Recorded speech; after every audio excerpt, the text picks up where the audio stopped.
আসসালামু আলাইকুম রহমতুল্লাহ বরকাত। ফ্লাওয়ার গার্ডেনের পক্ষ থেকে সবাইকে শুভেচ্ছা। সবাই কেমন আছেন? আশা করি ভালো আছেন। আলহামদুলিল্লাহ আমি ভালো আছি। যাক আলহামদুলিল্লাহ, আমাদের লালমাই উপজেলার সাদুরকলমিয়া গ্রামের মাঠের কি অবস্থা দেখেন। মানুষের ফসল আজকে প্রায় 15 থেকে 20 দিন পানির নিচে থাকার পরে যায় কিছু পাইতেছে। ধানের যে ছড়াগুলা কেটে নিতেছে যতটুকু সম্ভব। এখন ভালো আছে কিনা জানি না। তারপরে মানুষের অনেক কষ্টের ফসল যতটুকু পারতেছে কেটে নিয়ে যাইতেছে। এটা আমাদের বাড়ির সামনে, বাড়ির সাথেই। এখনও অনেক পানি, তো যতটুকু পাইতেছে ততটুক কেটে নিয়ে যাইতেছে। আসলে ফসল করতে বর্তমানে অনেক খরচ, যারা করে তারাই বোঝে।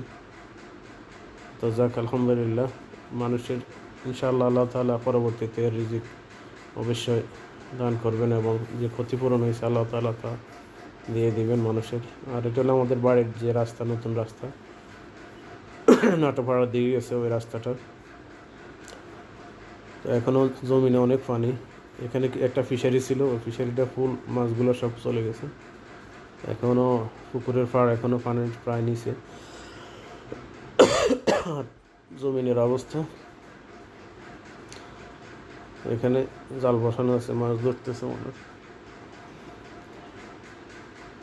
আর এগুলোর মধ্যে রোয়া রোয়া আছে, এখনও রোয়া আমরাও লাগিয়েছিলাম। রোয়া সব এখনও পানির নিচে। তো আমার সামনে আমার একটা ক্ষেত আছে, ওই ক্ষেতের দিকে আমার ছেলে যাইতেছে ভিডিও করতে করতে, বা আমি ভিডিও কলে আছে। তো আমার জমিনেও রোয়া লাগাইছিলাম, জানি না কী অবস্থা সামনে, আল্লাহ তাআলা জানেন। তো ওইখানে একজন জাল মারতেছে। এখন আমার ছেলেরা পাঠাইছি যে আমাদের ক্ষেতে যদি জাল মারে, যদি রোয়া কিছু থেকে থাকে তাহলে ওগুলো তো ইনশাআল্লাহ আবার উপরের দিকে উঠবে বা শিকড় দিবে, কিন্তু জাল মারলে তো পুরা নষ্ট করে ফেলবে। একটা লোক এখানে জাল মারতেছে আমাদের ক্ষেতের পাশেই। তো ওকে নিষেধ করার জন্য যে আমাদের ক্ষেতে যাতে জাল না মারে, তাহলে রোয়াগুলো নষ্ট হয়ে যাবে, যদিও কিছু থেকে থাকে ওগুলো নষ্ট হয়ে যাবে। তো আমাদের পাশের গ্রামের একজন লোক ওখানে অনেকক্ষণ থেকে জাল মারতেছে। আমার ছেলেকে পাঠাইছি যে একটু যাই বলে আস যে আমাদের ক্ষেতে যাতে জাল না মারে। এই দেখেন একটা লোক দাঁড়াই আছে হাতে জাল নিয়ে। এই যেটার মধ্যে পানি সাদা দেখতেছেন ওইটা আমার জমি। বৃষ্টির কিছুদিন আগেই রোয়া লাগাইছিলাম। এই দেখেন একটা লোক এখানে জাল মারতেছে।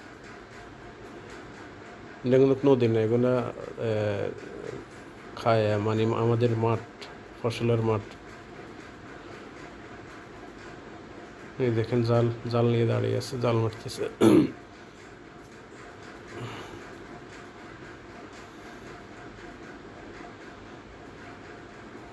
এইটাই আমার জমি, যেটা একবার সাদা দেখা যাইতেছে। এই দেখেন জাল নিয়ে, হাতে জাল নিয়ে দাঁড়াইছি। তো আমার মনে হয় এতক্ষণ জাল মারছে আমাদের ক্ষেতে, কারণ আমারটা একবার পরিষ্কার, কোনো ফেনা বা ময়লা আবর্জনা নাই। মাছও থাকার কথা, কারণ একটু গভীর। তো আল্লাহ হাফিজ, আজকে এই পর্যন্ত।